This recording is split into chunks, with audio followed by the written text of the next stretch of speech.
আসসালামু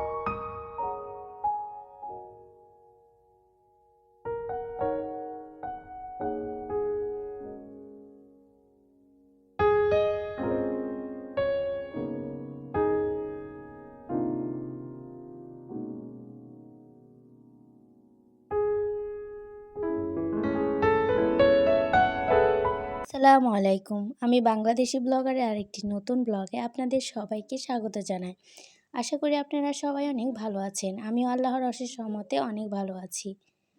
আজকে সকালে ঘুম থেকে উঠে আম্মু দেখছি সকালের নাস্তাটা তৈরি করছে। তাই আপনাদের সাথে একটু শেয়ার করছি।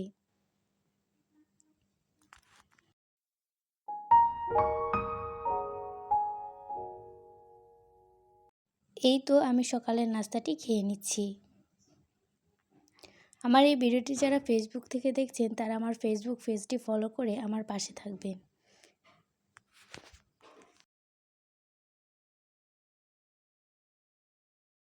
আজকে দুপুরে আম্মু একটা স্পেশাল রান্না করবে, আর সেটা হচ্ছে পুঁইশাকের বিচি।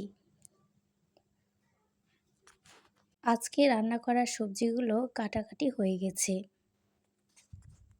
আর এদিক দিয়ে দুপুরের এই ভরবটি দিয়ে আলু আর সাথে পুঁইশাকের বিচিগুলো কেটে নেওয়া হয়ে গেছে। পুঁইশাকের বিচি রান্না করার জন্য এখানে ডাল, পেঁয়াজ, কাঁচামরিচ আর সাথে মাছের মাথা দিয়ে ভালোভাবে কষিয়ে নিয়েছে। এরপর এর মধ্যে শুটকি মাছ দিয়ে দিয়েছে। কষানো হয়ে গেলে এর মধ্যে এখন আম্মু পুঁইশাকের বিচিগুলো দিয়ে দিচ্ছে। আমার এই ভিডিওটিতে যদি কোনো ভুল ত্রুটি হয়ে থাকে তাহলে ক্ষমা সুন্দর দৃষ্টিতে দেখবেন। আপনাদের কাছে আমার একটাই অনুরোধ, আমার এই ভিডিওটি না টেনে দেখবেন। আশা করছি আপনাদের কাছে ভালো লাগবে। এরপর আম্মু পুঁই শাকের বীজের মধ্যে পরিমাণ মতো পানি দিয়ে দেওয়া হয়েছে।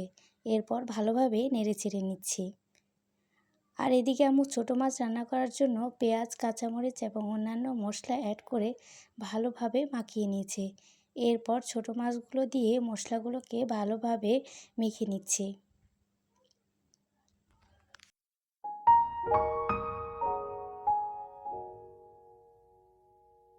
এই তো পুঁই শাকের বিচি রান্না করা হয়ে গেছে, ধনিয়া পাতা দিয়ে নামিয়ে নিচ্ছে। আর এদিক দিয়ে ছোটো মাছ রান্না করা হচ্ছে। পুঁই শাকের বিচির মধ্যে বাগার দেওয়ার জন্য বাগারগুলোকে ভেজে নিচ্ছে। এরপর ছোটো মাছগুলো কষানো হয়ে গেলে এর মধ্যে পরিমাণ মতো পানি দিয়ে দেওয়া হয়েছে। এই তো বাগারগুলো ভেজে নেওয়া হয়ে গেছে। এরপর আম্মু বরবটি ভেজে নেওয়ার জন্য পেঁয়াজ, কাঁচামরিচগুলোকে ভালোভাবে ভেজে নিচ্ছে। এরপর আম্মু রসুন বাটা আর সাথে পরিমাণ মতো লবণ দিয়ে দেওয়া হয়েছে। এরপর এগুলোকে ভালোভাবে নেড়েচেড়ে নিচ্ছে।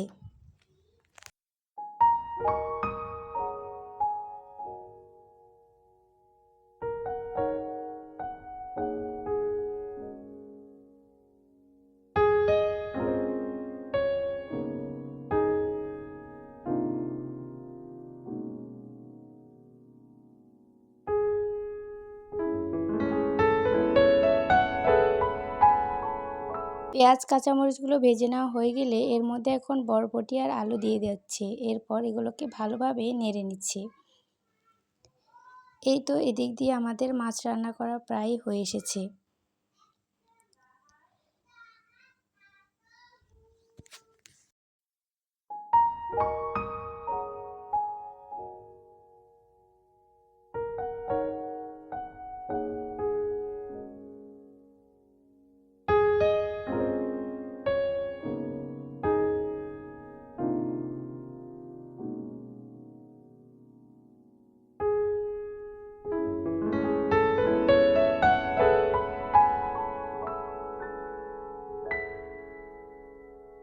এই তো আমাদের ছোটো মাছ রান্না করা হয়ে গেছে, ধনিয়া পাতা দিয়ে নামিয়ে নিচ্ছে। রান্নাগুলো কিন্তু অনেক মজার ছিল। এরপর বরবটি আর আলুর মধ্যে আম্মু কালো জিরা দিয়েছে।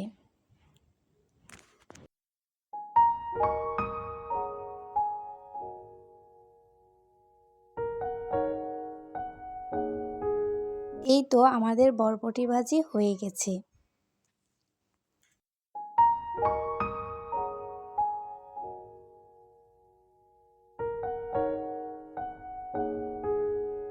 এরপর আমি বিকেলে নাস্তা করছিলাম। আজকে বিকেলে ছিল বান আর সাথে চা ছিল।